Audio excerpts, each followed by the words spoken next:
एक तरफ तो सरकार कह रही है कि भाई गोवंश को आप अंदर लो, और दूसरी तरफ वो कह रही है कि आप हर साल 20% बढ़ा सकते हो।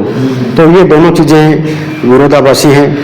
और कुछ और भी समस्याएं जैसे अनुदान लेट मिलना और जटिल कागजी कार्रवाई सरकार के द्वारा करवाना।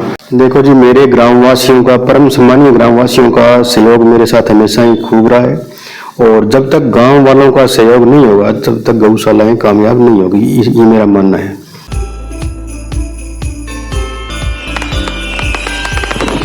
नमस्कार मित्रों, MW न्यूज मुखर वक्ता में आपका एक बार फिर स्वागत है। खास मुलाकात की कड़ी में आज मैं पहुंचा हूं अपनी टीम के साथ में श्री गौ सेवा समिति धौलीपाल। यहाँ के जो अध्यक्ष हैं राजेंद्र जी गोदारा, तहसील के भी अध्यक्ष हैं, उनसे मैं वार्ता करूंगा, जानूंगा मैं उनसे उनके बारे में भी और गौशाला के बारे में भी। उनके साथ में है पृथ्वीराज जी बुडानिया, उनके साथी हैं जो अक्सर उनके साथ में रहते हैं। तो मैं इनसे वार्ता करूंगा। तो सबसे पहले तो गोदारा जी, आपका बहुत बहुत स्वागत है जी हमारे चैनल में। सबसे पहले तो जी, मैं आपके चैनल के माध्यम से जो भी लोग श्रोतागण हमारे को सुन रहे हैं, देख रहे हैं, उन सभी का आपके चैनल के माध्यम से मैं धन्यवाद करूंगा। जय गौ माता, जय गोपाल। बहुत बहुत धन्यवाद। तो बुडानिया जी, आपका भी स्वागत है। जय गौ माता, जय गोपाल। अपनी जो गौशाला है बहुत ही शानदार तरीके से चल रही है, और आप इसके अध्यक्ष कब से बने हैं कमेटी के, उसके बारे में थोड़ा बताएं जी। मेरे को लगभग 4 साल गौ सेवा का काम करते हुए हो गया जी। 4 साल से मैं लगातार गौ सेवा का काम कर रहा हूँ। गांव वालों ने मेरे पे विश्वास जताया और मेरे को ये गाय सेवा का मौका दिया। तो अगर अपने बात करते हैं, जो ये जो गौशाला है, ये तो गौशाला लगभग काफ़ी पुरानी है, 30-35 साल पुरानी गौशाला है। इसको शुरुआत करने के लिए भी आपके फादर साहब भागीरथ जी गोदारा साहब, उन्होंने इसकी नींव रखी थी, उनकी टीम ने नींव रखी थी। उसके बारे में थोड़ा बताएं जी, गौशाला लगभग कैसे स्टार्ट हुई और दोबारा फिर कैसे स्टार्ट हुई, उसके बारे में थोड़ा बताएं। देखो जी, गांव के कुछ बुद्धिजीवी लोगों ने और सेवाभावी लोगों ने इकट्ठे होकर के गाय सेवा की मुहिम शुरू की। और शुरू में हमारे पास यहाँ बिल्डिंग नहीं थी, तो उसके बाद में उन लोगों ने ये टीन टप्पर छप्पर ये बना करके और गायों को इकट्ठा किया गांव से और एक बार शुरुआत की। और उसके बाद में 2003 से हमारा गौशाला का रजिस्ट्रेशन करवाया, और तत्कालीन जो सरपंच रहे, चाहे वो किसी पार्टी का रहा हो, सभी का सहयोग हमारी गौशाला के अंदर बढ़िया रहा। और सभी जो गांव के आगू लोग थे, उन्होंने इकट्ठे होकर के और इस मुहिम को आगे बढ़ाया। और मेरे से पहले लगभग 4 अध्यक्ष रह चुके हैं, उनका कार्यकाल भी ठीक रहा, और सभी के सहयोग से आज हमारी गौशाला ऊंचाई के नए आयाम छू रही है। बहुत ही शानदार बात है जी। तो अब अगर वर्तमान की बात करें, तो वर्तमान में जो गौशाला है ये लगभग कितने एरिया में फैली हुई है, और इसमें क्या कुछ भवन के रूप में बना हुआ है? इसमें जी लगभग 8 बीघा में हमारी गौशाला बनी हुई है, और कुछ कृषि भूमि भी गौशाला की है। और इसमें हमारे पास MLA लैंड से और MP लैंड से भी खूब काम हुआ है। शेड वगैरह बने हुए हैं। और इसमें एक ख़ास बात ये है कि इस गौशाला के निर्माण में और इसको चलाने में किसी भी लीडरशिप ने कोई पार्टीबाजी नहीं देखी, क्योंकि हमारे पास चौधरी विनोद कुमार जो थे, उन्होंने भी हमारे को अच्छा इसमें योगदान दिया। और सांसद थे निहाल चंद जी, उनका भी खूब योगदान रहा। और पूर्व जो मंत्री डॉक्टर राम प्रताप जी थे, तो उन्होंने भी यहाँ शेड वगैरह दिलवाने में हमारी पूरी कोशिश की जी। हम यही आशा वर्तमान विधायक से भी करेंगे कि उनका भी रवैया शायद हमारी गौशाला में अच्छा रहेगा।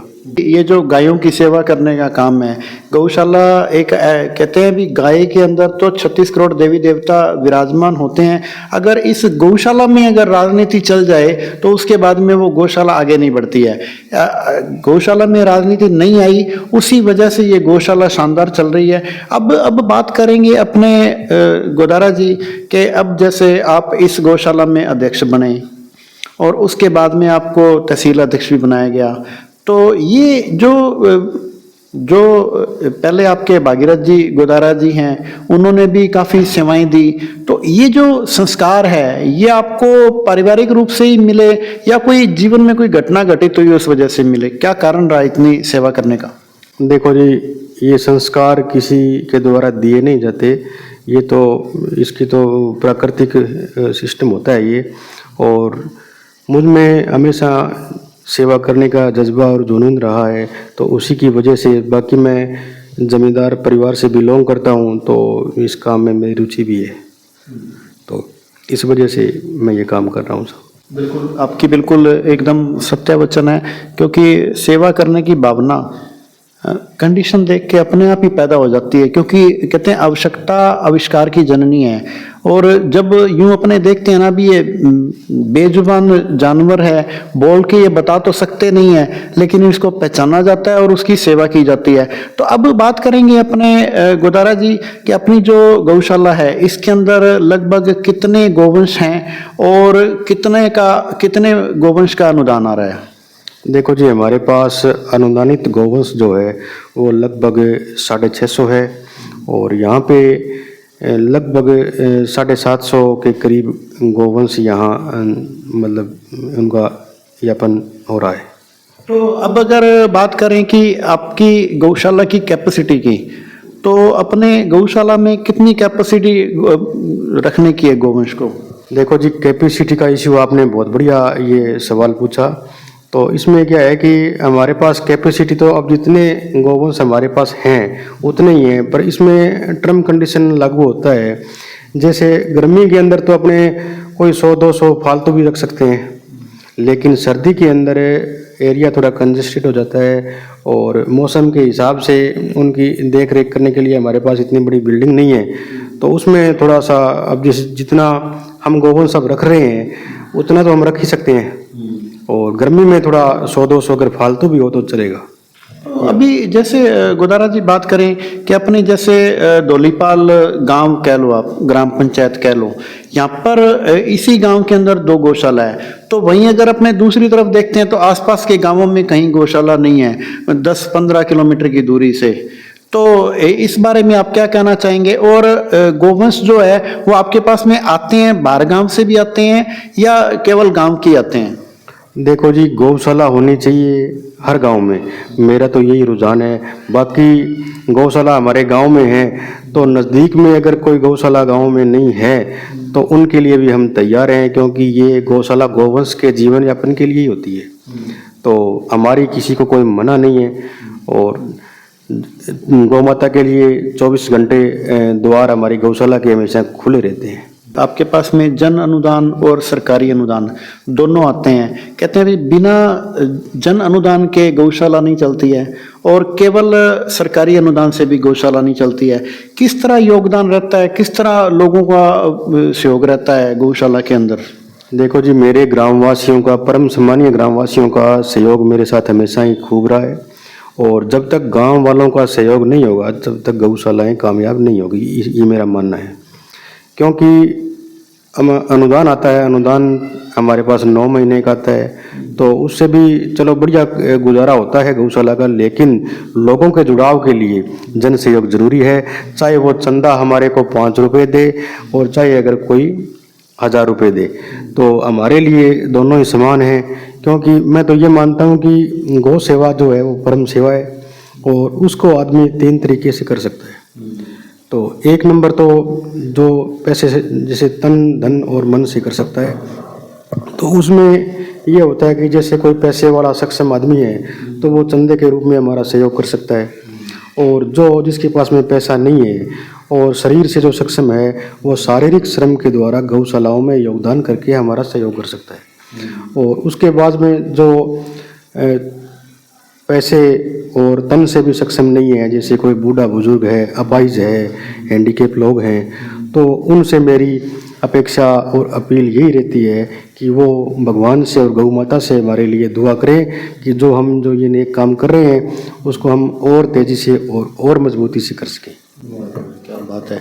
अब जैसे आपने तन से शारीरिक सेवा करने की बात आपने कर ही दिया, अनुदान तो ठीक है जो अच्छी बात है आ रहा है, लेकिन शारीरिक सेवा की बात कर ही दी है तो अपनी जो गौशाला है, गौशाला सेवा समिति जो धौलीपाल की है, इसके अंदर लगभग कितने लोग हैं जो नियमित रूप से आते हैं, और आने के अलावा जैसे कोई जन्मदिन है, कोई सालगिरह है या इस तरह के आयोजन करते हैं तो उसके बारे में थोड़ा बताइए। देखो जी, हमारी 28 मेंबरों की मेरी समिति बनी हुई है और उसके अंदर उपाध्यक्ष है हंसराज जी सिरावता और सचिव है राजकुमार जी जैन और कोषाध्यक्ष है कृष्णलाल जी गोदारा।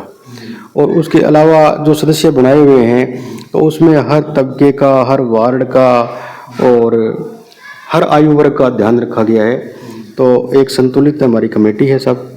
तो उसके बाद में जैसे मान लो सहयोग की बात आप कर रहे हो तो कमेटी का सहयोग तो हमारे साथ रहता ही रहता है।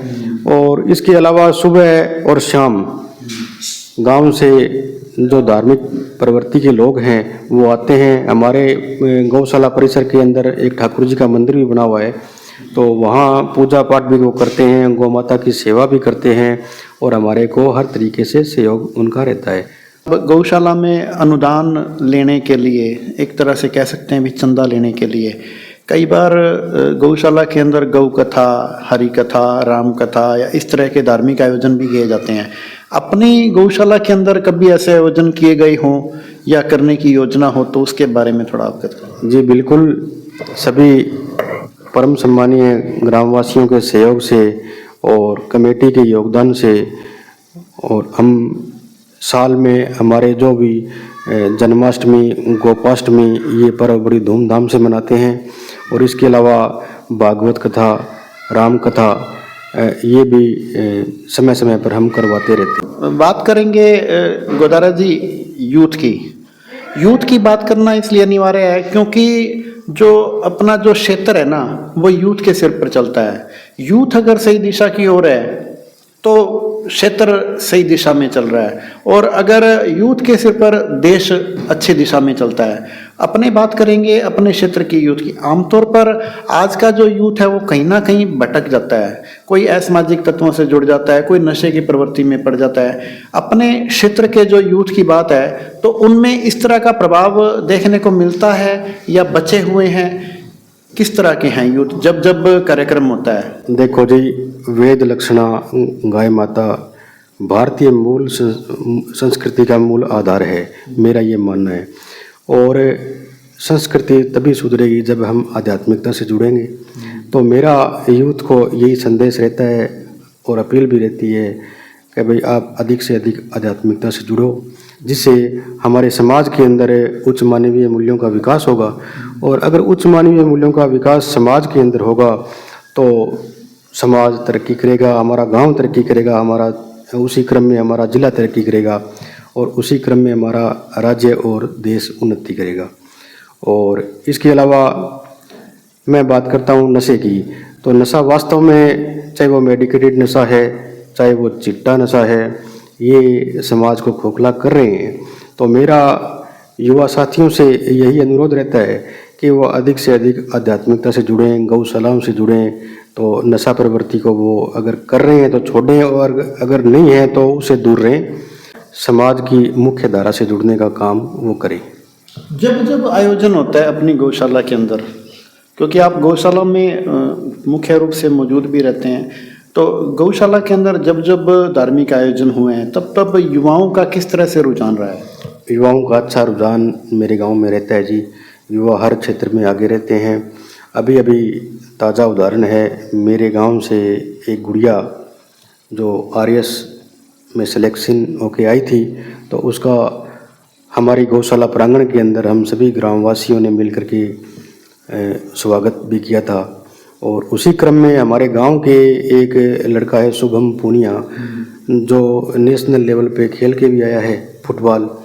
तो हमारा गांव पढ़ाई के क्षेत्र में और खेल के क्षेत्र में वैसे आगे है, और सामाजिक सरोकार के जितने भी काम होते हैं उनमें युवा वर्ग की जो है संलिप्तता वो बहुत बढ़िया रहती है और रहनी भी चाहिए। क्या बात है। तो अब गोदारा जी, जितने भी दर्शक आपको देख रहे हैं, आपके मिलने वाले शुभचिंतक, चाहे वो धौलीपाल गांव के हैं या जिले के हैं, सभी आपके जो मिलने वाले हैं, उनको आप क्या संदेश देना चाहेंगे, क्या उनको अपील करना चाहेंगे?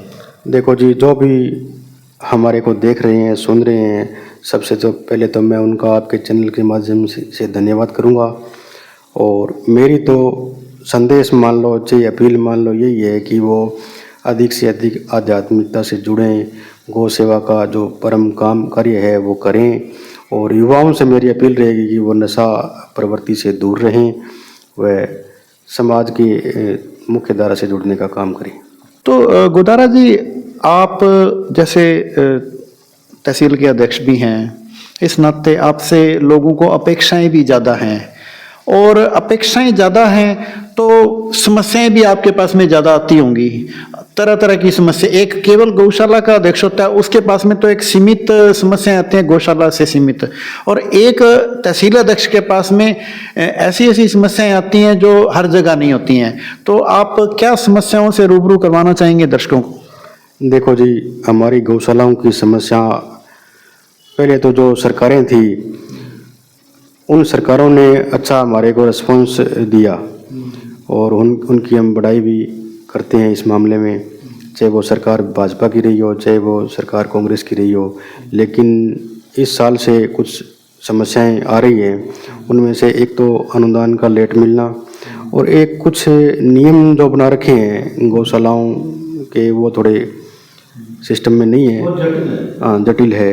वो ये जैसे मान लो, एक तरफ तो सरकार कह रही है कि भाई गोवंश को आप अंदर लो, और दूसरी तरफ वो कह रही है कि आप हर साल 20% बढ़ा सकते हो।